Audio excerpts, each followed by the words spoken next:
Welcome to my YouTube channel.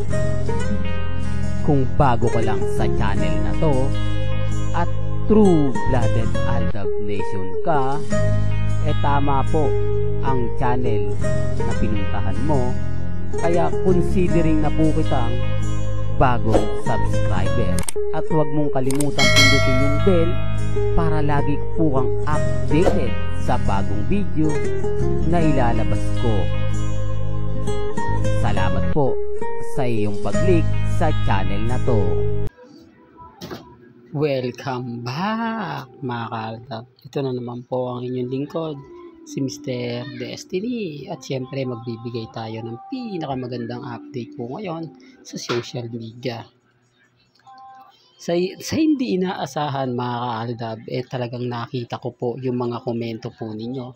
At nabasa ko po yung Valentine's po ni Alden. Alam ko marami pong matutuwa. Totoo po yun. Nadulas po talaga si Mengay doon. Marami pong mga legit dabber cards noong mga panahon na yan na hindi na po nabigla. Sina Wally, Jose, Paulo.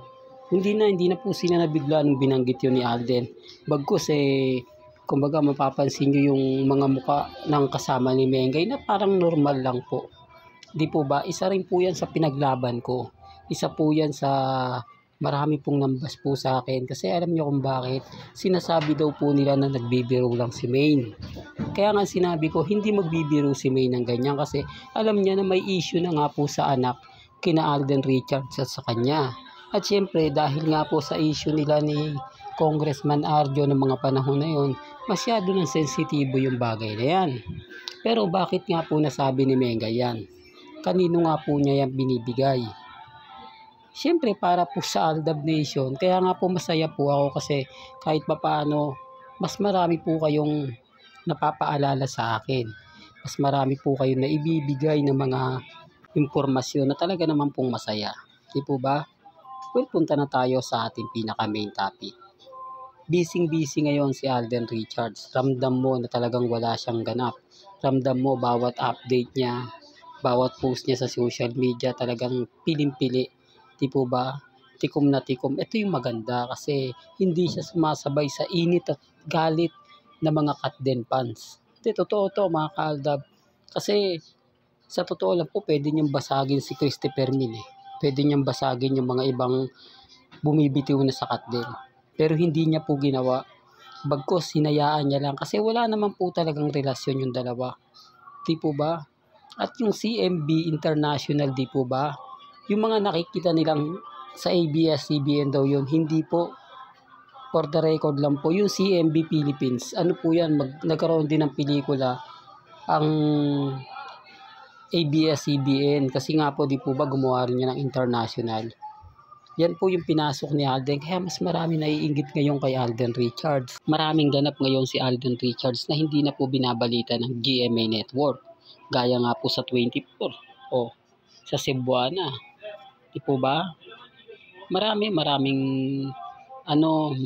ganito, maraming ganyan.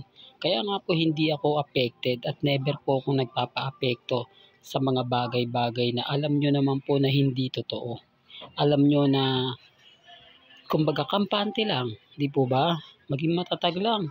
Ang dami kasing balita na sinasabi na hindi, Mr. Destiny, paasa ka talaga. Never po akong nagpaasa.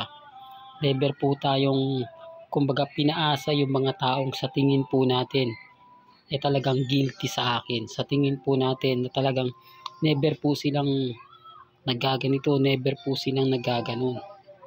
Pero wala, nandun po tayo sa posisyon na sige lang, tuloy nyo lang yan. Sige lang, ipaglaban nyo lang yan. Kaya nga po hindi tayo natitinag Kaya nga po nagugulat sila. Bakit daw po yung Aldab parang normal lang? Parang hindi daw tayo gaano pinapansin. O hindi tayo affected. Yan ang pagkakaiba po ng Katden sa Aldab. Kasi marami tayong isasampal sa kanila. Marami tayong katotohanan na ipinapakita po sa kanila. Sila puro puro forma lang po sila. Pero wala naman po silang resibo at ebidensya. Hindi nga po nila makita si Mengay at si Congressman Arjo na sinusundo si Mengay Di po ba? Na pagkatapos ng show, na andun. Wala pong ganun na nangyayari, wala pong ganun na nagaganap. Doon pa lang may mali na eh. Doon pa lang masasabi nyo na, oo Mr. Destiny, sang-ayon ako sa iyo kasi isa ako sa saksi. Isa ako sa magpapatunay niyan. Isa ako sa makapagsasabing kung ano nga po ba talaga yung totoo. Ganun naman po kasimple. At sa totoo lang po mga ka-Aldab, never po tayong kumbaga nagpagamit at never po tayong magpapagamit sa issue. Di po ba? O ngayon, walang ganap si Mengay. Pagkatapos ng Itbulaga, ganito ganyan na. Tapos yung issue po na pinag-aaway po o sinasabing si Mengay wala na daw project, tinanggal na. Totoo yan mga ka-Aldab. Kasi alam ni Mengay na yung tipong may stress lang siya, may inis lang siya dahil sa mga issue na kumakalat ngayon. Oo, totoo mga ka-Aldab na hindi na nga po si Mengay sinama dun sa huli mo hula ko. Sa mga nagtatanong, tinanggal na po talaga dun si Mengay. At wala na nga po daw project si Mengay sa TV5. Kaya nga po itong pelikula ng Aldab, isa sa comeback movie ni Maine Paul Quezon. Nasasang-ayunan naman ito ng TVJ. Kaya nga po yung mga nasa paligid po ng TVJ talagang tanggap na po nila. Ito ba? Kaya lang, hindi talaga papayag ang GMA.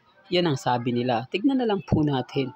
Ngayon, malalaman nyo kung sino nga po ba talaga yung nagsasabi ng ganyan. Kung papayag o hindi, wala pong nakakaalam. Dahil hindi po natin alam kung ano yung takbo ng movie ngayon na ilalabas ni Alden Richards. Di po ba? Gaya nga po ng Out of Order na hindi pa pinalalabas at ang pang-international niya. Depende dyan. Pag kumita yan o hindi, doon natin malalaman. Di po ba? Kung magkakaroon pa kasi, kumbaga mauuna po talaga yung issue sa Katnel Po ba yung comeback movie? Dahil alam naman natin na wala ganong kita ang ABS-CBN dahil online lang po talaga sila mapapanood Kaya kailangan nilang gumawa ng movie na talagang bilyon ang kikitain kuno kapag natuloy. Kaya yung iba tuwan-tuwa. Po ba? Sinasabi nilang yan na yung comeback movie. Pero tignan natin mga ka-Aldab. Basta ako, kung pag may nakuha tayong update, agad-agad ko sa inyong ibabato. Hanggang dito na lang po ang ating latest updates. Kaya kung gusto nyo pa po ng pinaka-latest at sariwang update, abay tumutok lang po kayo dito po sa channel ni Mr. Destiny para updated po kayo sa mga latest at sa mga bagong video po na ilalabas po natin maya-maya lang. Kaya kung bago ka lang sa channel na to, isa kang true-blooded Aldab Nation na nagmamahal kina Mengay at Isoy, tama po ang channel na pinuntahan mo. Kaya consider na po kitang bagong subscriber. At huwag mong kalimutang i-share ang mga video po natin sa mga mami, sa mga titas, at sa mga senior. Hanggang sa muli, salamat po sa panonood at pakikinig.